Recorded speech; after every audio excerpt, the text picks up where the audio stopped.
Welcome to the Sage Intacct Product Tour. I'm Bob Shago. I work in Sage Intacct Product Marketing. Today we're going to look at why Sage Intacct has made such a big difference in the financial health of growing companies. We're going to do this by diving into the product and looking at a few of the ways Sage Intacct brings visibility and productivity to finance teams. We aren't going to dive into every area of the product today, but rather stick to those things that are, well, they're more of a general interest to most companies.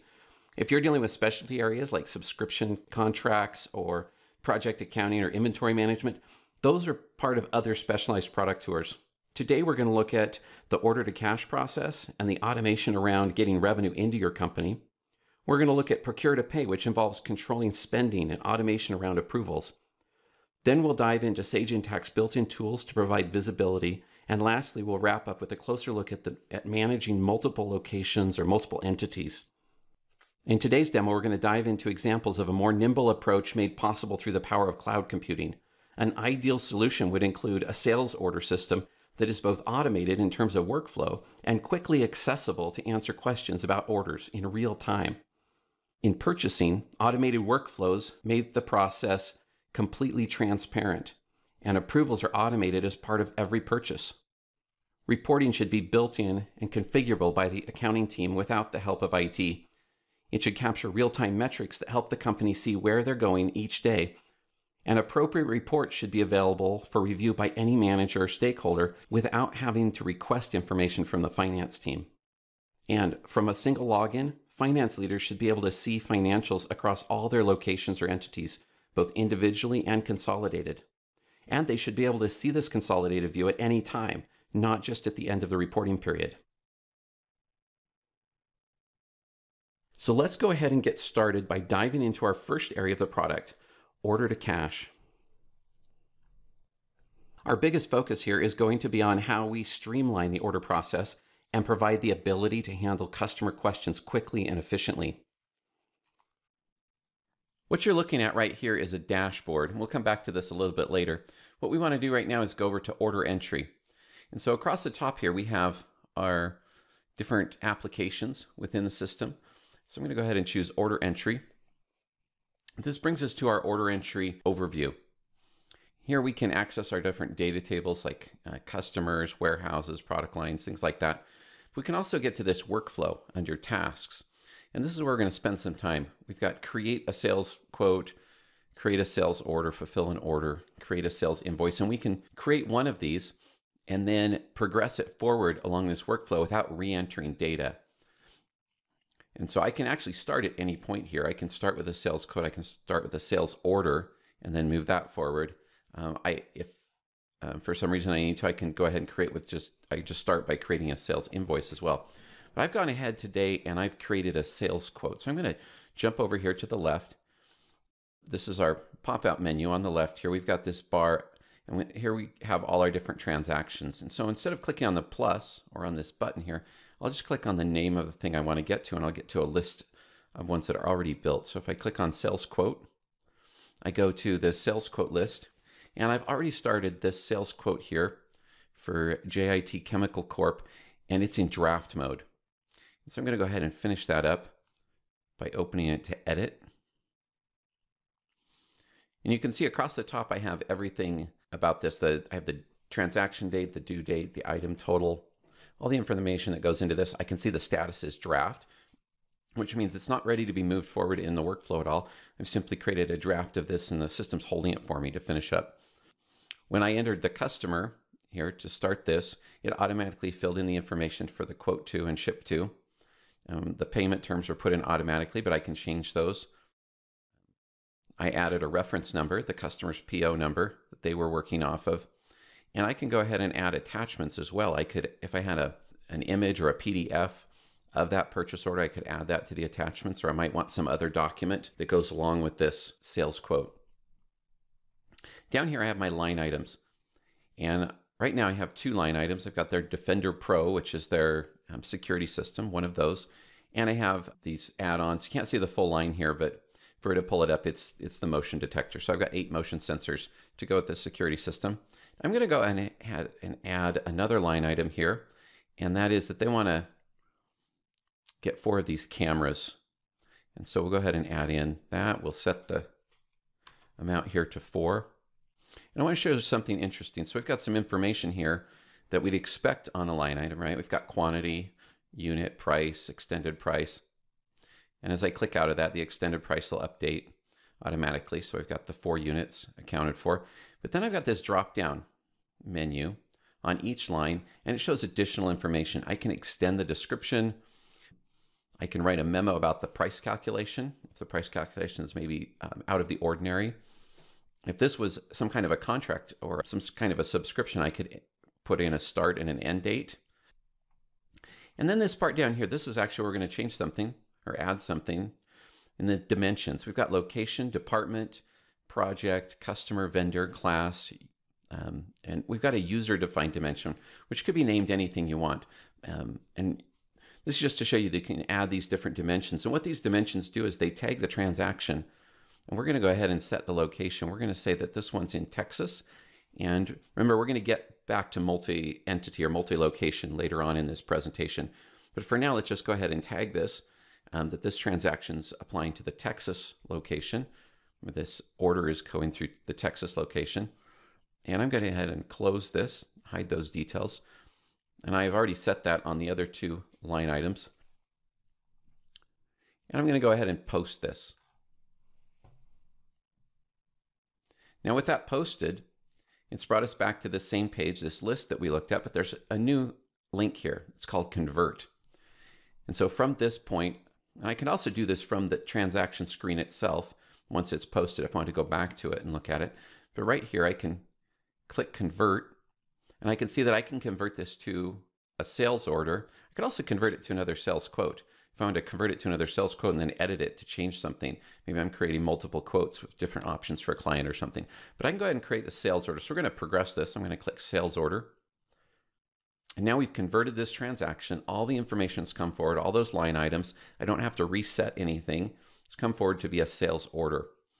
And it can be moved forward in the process. And so I've still got my transaction dates, all my information up here. And at this point, it's in edit mode, and I can go ahead and I can make changes here. I can add a message, or again, I can add another attachment if I got some sort of new confirmation document based on the quote. Maybe at this point I got the purchase order. I can add that in to the attachments, and I can go ahead and post this, which brings me to my sales order list. And again, on this sales order, I have Convert. I can go ahead and make a shipper for this and send that shipper out, post that, and that will go into the operations process to get this shipped out and go out with it. And now I have my list of shippers, and assuming that's been processed and I want to invoice the customer now, I can convert one last time to a sales invoice. And so I've just progressed this all the way through my workflow. I now have a sales invoice. And the difference between the first 3 transactions that we looked at and this sales invoice is the sales invoice is now going to hit the GL. When I post this, it's going to make all the debits and credits I need in the GL to actually be accounting for this transaction. So I'm going to go ahead and post this. And then we're going to look at some other things about these order entry transactions. And so now I have this posted in my sales orders. And since our sales invoices, notice I'm in sales invoices now, I'm going to go back to another one. Let's say a customer calls in. So we've got this customer that we sell to, Texas Alarm Companies, and they call in and they want to know about an order, an invoice that an order that they placed, and they think they received it. They want to know some information about it. And so we can go in here and we can, in the customer column, we just type Texas, right? I don't need the whole name. And it's going to shorten that list for me down to 1. That's great. I had 1 invoice for Texas Alarm Company. Now I can go view this. So I'm going to click view next to this sales invoice. And as I bring up the sales invoice, I can see everything about it. I can see the transaction date, the due date, the totals, the subtotals. I can see that the transaction status is closed and that it was paid. So I have all this header information right away. These are some big questions they ask right off the bat. And I can see what item it was for, the quantity and the price and the total. I can also go into a history, and I can look at this history and see that this started out as a sales order. It didn't start out as a quote. It was a sales order. Then it went to a shipper, and then went to a sales invoice. By clicking on this, I can bring up any one of these in a little window and look at any details. So I can go back and see if the order differed from the shipper or from the invoice, or if anything changed along the way. I can also see who created it, so I could go back and maybe delve into that if I need to.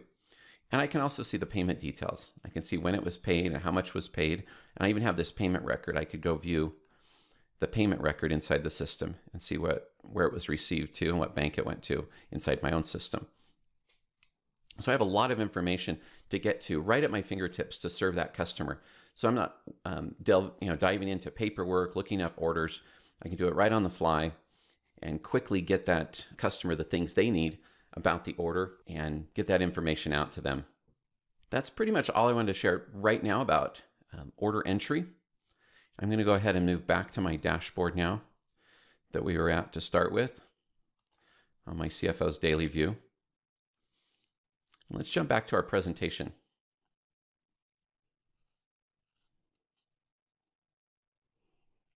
Now that we've taken a look at order to cash, let's jump over to procure to pay. As you might expect, purchasing follows similar workflows to what I've shown you in order entry. It also has some unique aspects to help you maintain spending control across your organization. Coming back into our product demo, we see that we're back here at our dashboard. We want to focus on the purchasing application at this time. So I'm going to jump over to the purchasing overview. So you can see on this purchasing overview, it's sort of the other side of the coin from order entry. We've got our vendors and warehouses and product lines and items and price lists that we can work with. We also have this workflow, very similar to the workflow we had in order entry, only this time we're dealing with purchasing. And so we can create a purchase requisition, we can create a purchase order, receive a shipment, create a vendor invoice. So it's a very similar type of workflow. So I'm not going to dive so much into the workflow because it really matches what I just showed you in order entry. You're just doing it on the purchasing side. What I want to look at is some of the controls around purchasing and some of the power you have inside of Sage Intacct to make purchasing work for your organization. So in this case, I've gone ahead and logged in. I'm moving to another tab here. I've logged in as another user. This is Drew Jackson. And Drew Jackson, you notice on his app, on his menu here, he doesn't have nearly the applications that I had under my own login because he's not an administrator in the system. He's an employee user and he has limited access to things. He can enter time and expenses. He can do a few things in company. He can look at dashboards that we allow him to look at. He can look at reports that he has access to, and he can look at purchasing. But when we go over to the purchasing overview for Drew, we see that a lot of things are grayed out. Drew doesn't have the ability to create purchase orders or shipments or create vendor invoices, but he can create purchase requisitions. And so I'm going to go ahead and create a purchase requisition really quick as Drew. And I'm going to pick a vendor here. Let's say, we just need to order a few things from Staples. And so we're going to put that in, and we could give a vendor document number if we had something that needed to go in there, but he doesn't have any of this. He's just a request to purchase. And we need to buy some paper here. And we want to buy 50 reams of paper or 50 cases of paper. And we want to buy some printer cartridges. And so we're going to buy 10 printer cartridges. I'm really trying to drive up the amount here to make sure that we're covered here. So you can see how the approval process works. And so now that Drew's created this, he can go ahead and submit this. Oh, it's asking us for that location. You remember on the order entry, we went and put in a location for this. So location's locked into our system as something that's required on transactions. Just make sure that everyone puts in locations for the different transactions they're creating. So we need to go and make sure we've put in the location on these transactions. And we're going to go ahead and say that Drew's going to go ahead and order these for what Drew can see. I think he can see Texas. Is that right? Yeah, Texas and Maine. So we've also limited him to different locations that he can work with.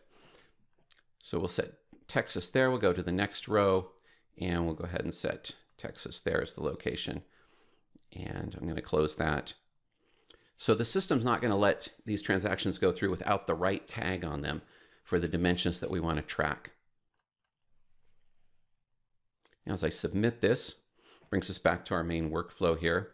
This is mainly because he doesn't have anything else to do with this. It's gone out. It's going to require approval with that amount of money.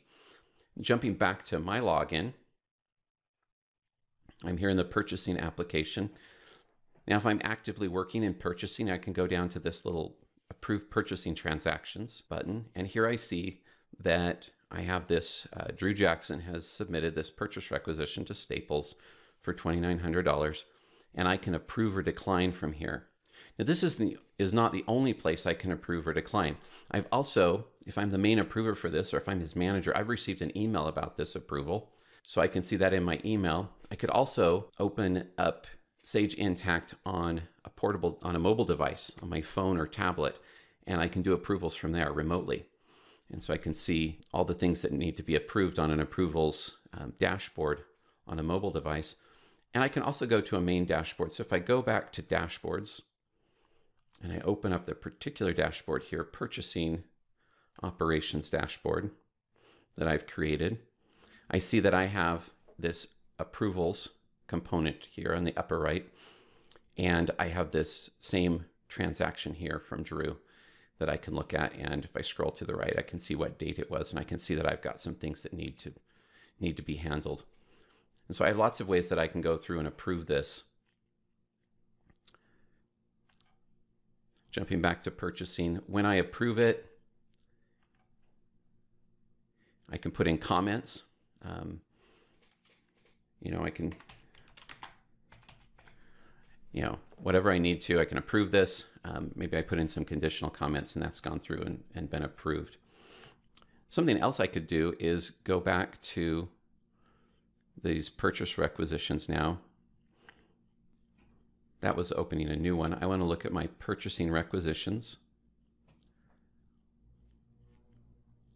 And let's say I want to convert this to a PO. So I'm going to go ahead and convert this to a purchase order. And I can actually have a conversation about this as well. So I can go ahead and post this.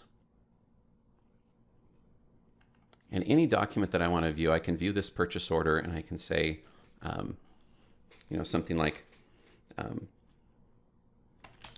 how often do we reorder? Maybe. So I want to find out. I'm trying to control costs. I want to know if this is a monthly, quarterly, annual cost. How often do we reorder this? And I can share that comment. I can even set it to talk to Drew Jackson. And I can go ahead and share that. And now this is permanently stored here. And I can see it in my feed. Collaboration Center. I can see that I've got this piece here and I'm talking to Drew Jackson. I put in his login. I think we could actually use his full name and it would work better. So I can go ahead and edit this if I find that I used the wrong name here.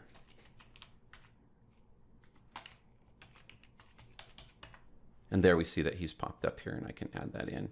It keeps track of who I'm looking for.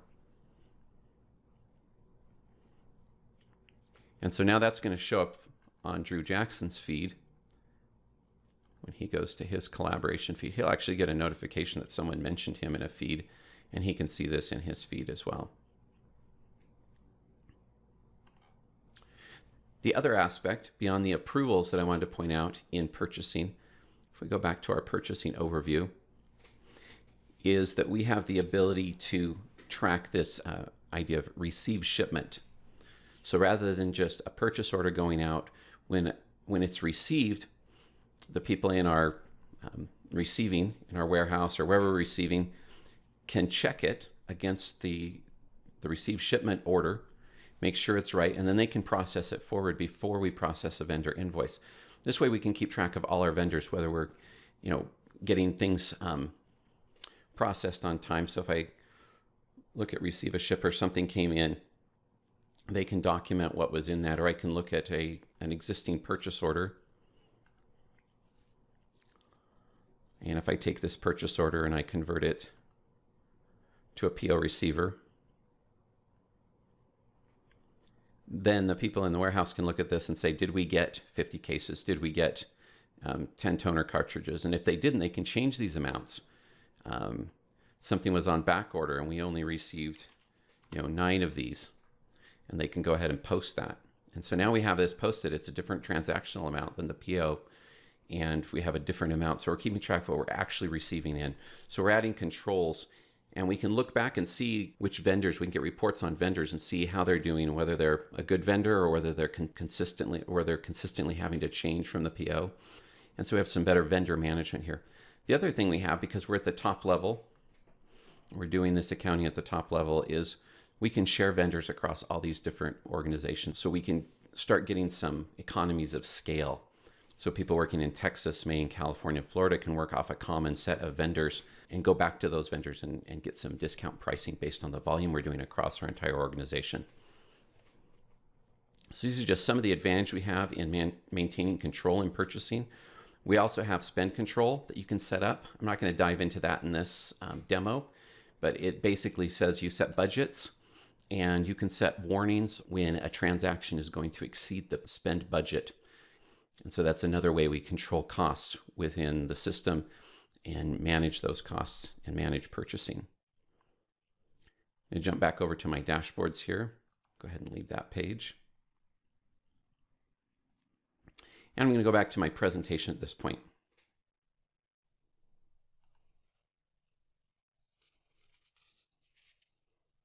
So we've taken a look at procure to pay. Let's jump into immediate visibility.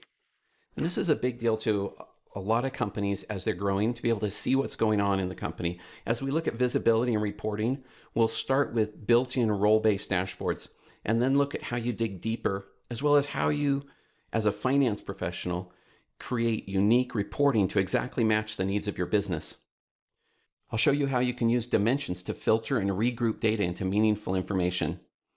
We'll also look at how we combine financial and operational information to gain strategic insight into the business.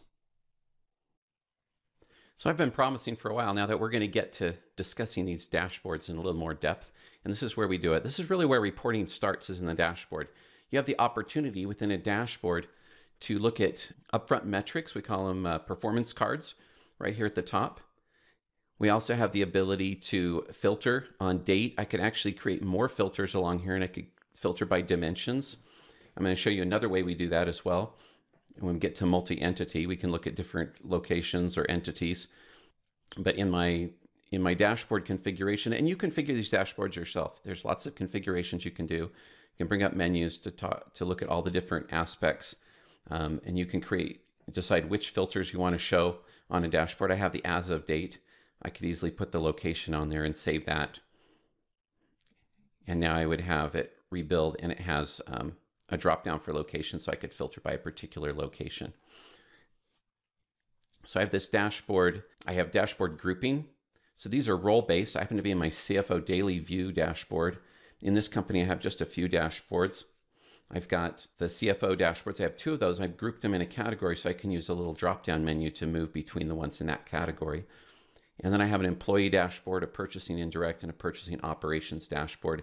There's not a limit to how many dashboards you could create. So you could create one for purchasing, one for accounts receivable. You could create one for different levels of management and different parts of the company. Perhaps you deal with projects. You want a project dashboard. You could create that to look at metrics around projects or metrics around subscriptions. Any of the things that make sense to you within your company and the things that you want to see on a daily basis for a particular role, you can create a dashboard around that. In this case, I've got this CFO daily view, and I've got some main cards that we want to look at.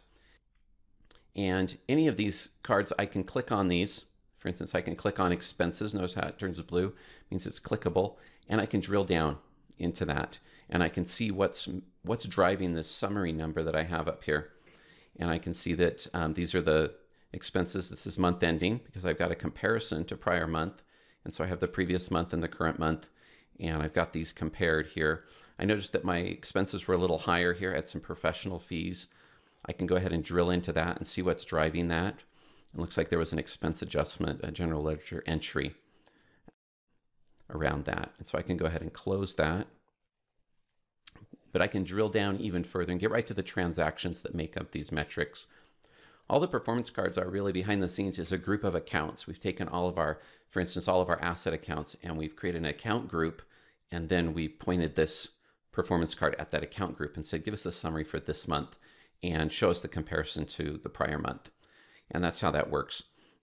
So these are configurable by your accounting team. You don't need to rely on IT to come in and create different dashboards for you. You can create these dashboards. And one of the great things about these dashboards is that they provide a point of login and a point of reference for other roles in the company. So as a finance team, you're not a single point of contact for getting reporting. You're delivering reporting on a real-time basis to the stakeholders, to the decision makers in the company. Here we have our cash flow in detail. So this is our standard tabular report, right? We've got our numbers the way we expect to see a report. We can scroll through this. We can click on these different areas to see what's making up these accounts. Notice we've broken this out by entity. So again, we have that dimensional breakout of what's going on in the company where we're breaking things out by entity. Over here, we have net income by location, and we put this into a donut chart. So we can kind of see where our big income's coming from. This tells us a story right here with the visual that California is a pretty big player in the income for our company, as is Texas. And we can click on any one of these and kind of does a little visual jump out here, but it also gives us a drill down. I'll bring that to the middle of the screen of what's going into that number, what's going into that net income number. And then we can drill down on those numbers as well to see the transactions behind these summary information. At any point, if we want to look at just the numbers, we can click Show Data, and it gives us the numbers that are driving this, this simple chart. And then we go back to Show Graph. This is an interesting metric. We have revenue by retail hour, per retail hour by location. And so what we're doing here is we're taking something that is not a financial metric, retail hour, and we're comparing it against the financial metric revenue to generate this chart and to generate some data. And so this is a way that we can compare our different stores based on, how much revenue per retail hour are they getting? Who's the most efficient in sales in these stores? And you can take this with just about any metric. You could do revenue per square foot. You could do revenue per employee or expenses per employee in a company and see how that metric's moving up and down. We see in the nonprofit space, frequently we get a lot of metrics around volunteer hours and efficiency with funds. And so you can use these metrics. Retail hour in this case is something we're collecting. We're capturing that in what we call a statistical account, which is an operational metric, and that gets added in each month. And a lot of these metrics flow in through other systems. Maybe you have something that keeps track of hours at your different locations, and that can use Intacct's open API to post those hours into the financial system, into a statistical account to drive this metric. And so we have a lot of opportunity within our reporting to look at not just the financials, but also the operational efficiency within the company. Another thing we have on dashboards is this collaboration feed. So this is the same piece that we just looked at in the last set, this purchase order that I had a comment on. This is showing up in our collaboration feed. And I can go ahead and look at this here. It was a permanent record now of what was asked. And I can keep this up on my CFO dashboard and see the conversations that are going on in the company. I can set it to things that I follow. I can set it to just things that are related to things I wrote or where someone pointed to me in a comment. And so I have a lot of control over this, but this feed can be up on my dashboard and I can make this my login point into the company. We can create balance sheets by entity again, breaking out different types of metrics that we can have these standard reports against these different entities and along these different dimensions. I'm going to jump over really quick to another dashboard. This is my sales view. Oh, it was actually on my sales view, wasn't I? I'm going over to my purchasing operations, sorry. In purchasing operations, we see some interesting reports. We've got budgets that we've set up, and so we can have indirect spend, actual versus budget. We can set up different analysis on spending. So we've got our purchasing analysis. We've got purchasing of a particular product. So the Defender is one of our products, and so we want to look at what our purchasing history is for this product. We can look at our receipt history, vendor aging. So you can put a number of reports in here. You can also go out and look at the reports notice some of these slide over quite a bit, or they're much larger. I can go ahead and click on this view all, and it'll ask me how I want to look at it. And we'll say, okay, we'll look at it in a printable format. And it'll go ahead and give me a printable format of that. I can also look at an online format, force it to open in Acrobat as a PDF to export it and share it. If I want to make it drillable, I can go in the HTML format. And now I can drill down on any of these transactions, and I can look at the transaction related to the amount of this purchase. In addition to this, we have our report center. And so when I go out to my report center, it's just another application tab. I get all my reports. And if I open up my board here, I can see that I've got the availability to go in and break out my dimension. This is where I can control my dimension groups and my dimension structures. And so beyond having dimensions that we can tag things with, like tagging each location, I can also create groups of dimensions. So if I've created a dimension around some metric in my company that I want to keep track of, maybe I have this metric of employee and I put it into groups of different types of employees. And I can look at metrics according to those different types of employees, or I can set it by location or territory. In this case, we have a dimension structure. Maybe you work in real estate and you want to keep track of municipalities. And so you could create a dimension for municipality, and then you could create groups of dimensions for those different types of municipalities that you're dealing with. And so you can create multiple levels of reporting that break down your information according to your dimensions and your groups of dimensions. I can click on any of these, these balance sheets. This is the balance sheet by entity over time. I'm just going to do all my locations and departments. And so this is going to open up. I can expand this to the full area here of the screen. And I can look at, I can drill down into this report into any of these areas. I can tell it to print. I can export it to Excel. If I need this information in another format or want to manipulate it in some way or combine it with other operational reporting that I'm doing.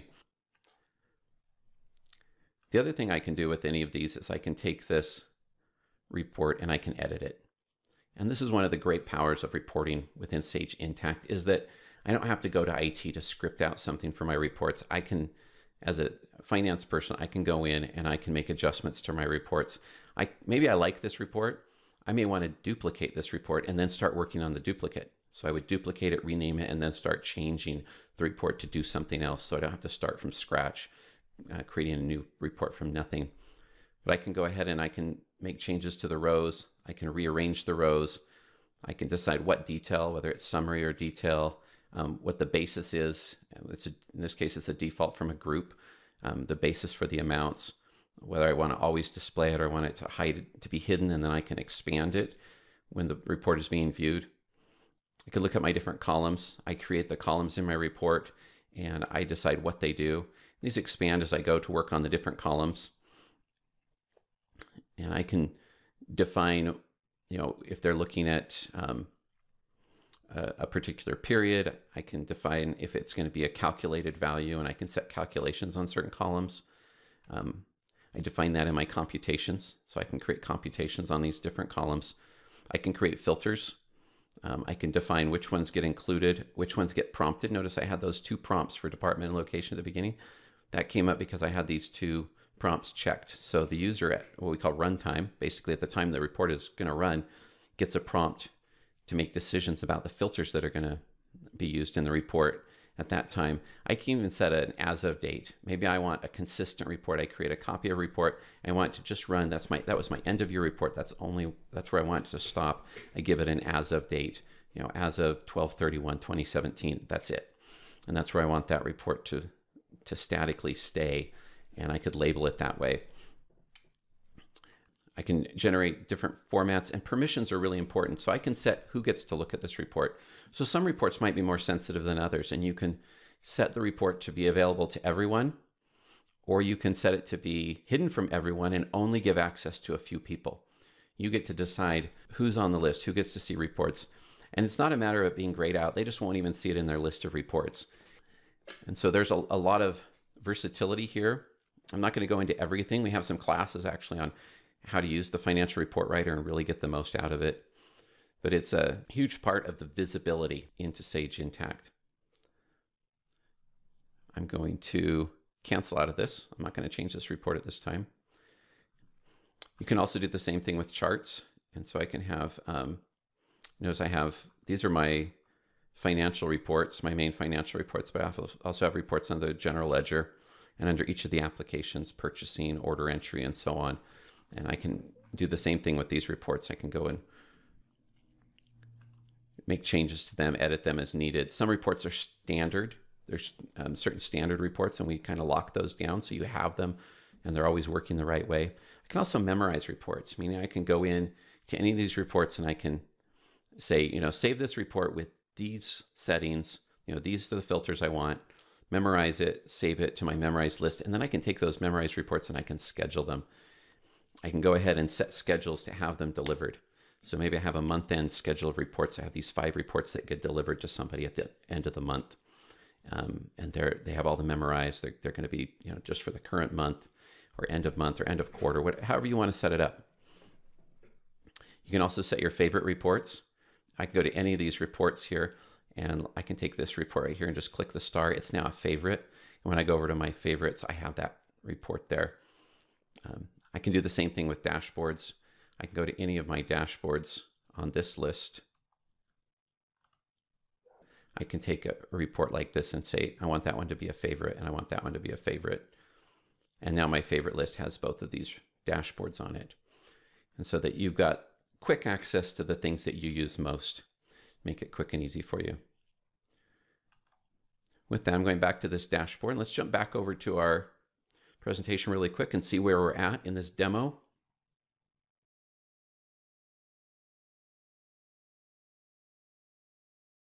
This brings us to our last section, multi-entity management. A big part of growth for many companies involves dealing with multiple entities. We've already seen several references in the demo of multi-entity functionality. Let me show you more precisely how Sage Intacct helps you manage financials for multiple entities from a single login.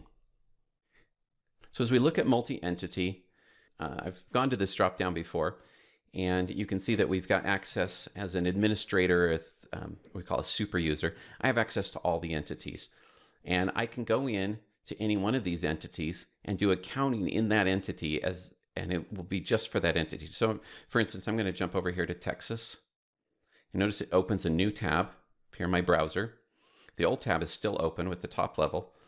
And from here, I can see that I've got this same CFO dashboard with daily view, but the numbers are different because it's only reflecting the financials for Texas. Notice it's income by location, net income it just reflects Texas. Same with this per retail hour by location, it's only showing Texas. And so I've got these different metrics, but I'm only looking, in this case, it's breaking down into 2 locations of Dallas and Austin and showing me metrics there. And so I can do accounting in this as if it was only in the Texas environment. So I can do my purchasing and my orders from here. And in this case, we go into order entry and we create an order.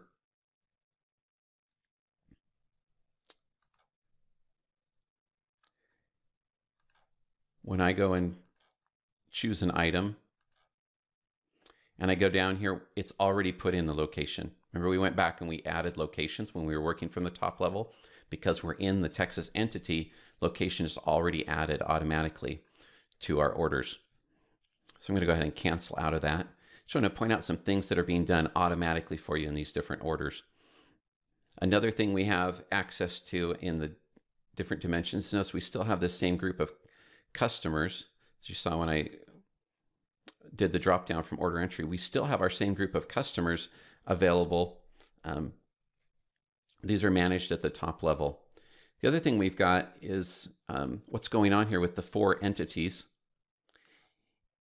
is that we have this continual consolidation going on, meaning that if I do transactions in Texas or in California, and I enter these transactions and I hit the general ledger, that's going to roll up to my reporting at this top level. So when I come back to this top level, I'm going to see that reflected in my revenue and assets and income and expenses. I'm going to see those things happening here because they're using a shared chart of accounts across these companies. In instances where you can't have a shared chart of accounts, perhaps you're doing business in a foreign country and and that country's government requires you to have a certain set of accounts, or maybe you've merged a couple of companies and those companies have very different types of businesses, and you don't want to go through the trouble of creating a shared chart of accounts. They have different charts of accounts. You can map those to a top level chart of accounts, and then with that top level, you can do what's called global consolidations, and that allows you to just consolidate any of those entities at any time. It's just a couple of clicks. Some companies have even automated it using Intacct's open API. We have an API call for running a global consolidation across your organization. And this is just a little bit of the controls we have, a little bit of the way we get into these different entities. And I mentioned this earlier when I pointed out again that when I go over here to Drew Jackson's login, and we look at his limited access, we can see that he also has limited access in terms of entities. So you can set users to only work in certain entities. So you can set a user just to work in the Texas entity or just the California entity, and they won't be able to work in other entities. And when they log in, it's just as if they're logging into just a single entity company. But at the top level, you have access to all the entities, and you can move between them and do accounting in those different entities. Oh, I also wanted to mention you can nest them. So here we actually have locations within these, but those are actual locations, not entities. We actually have just 4 entities, but you can nest entities within one another. So you can create a group of European entities, and then maybe you have an entity in Germany, an entity in France, an entity in Switzerland or something, and you can group those different entities. And then you can just do roll-ups within the groups, and you can do roll-ups for the entire organization. With that, we've come to the end of our demo portion. I'm going to jump back to our presentation. So why choose Sage Intacct? Well, we're the right partner to help in your success. As a leader in innovation, we're recognized as a visionary by industry analysts like Gartner. We're the cloud accounting leader in customer satisfaction with a rating of 98 out of 100 on G2 Crowd across over 2,000 reviews. We are the first and only preferred financial solution of the AICPA, and we're the preferred choice of the IFAC. As you grow, you're going to find that other partners are a best fit for other aspects of your organization, like CRM, payroll, and planning. As a best-in-class solution, Sage Intacct integrates nicely with dozens of these solutions. You have the flexibility to choose integrated solutions that make the most sense for your business. You can also swap out those systems as you grow and change. We really do want to be your partner for the life of your business. Thank you for spending time with me today. I hope you saw some things that align with where your finance team is going. We'd love to hear from you and even do a demo of how Sage Intacct can meet your specific needs. If you want to learn more about Sage Intacct, you can try our 30-day trial, attend additional webinars, follow us on Twitter, or connect with us on Facebook, or even just contact us directly. Thank you for spending time with us. I hope you have a wonderful day.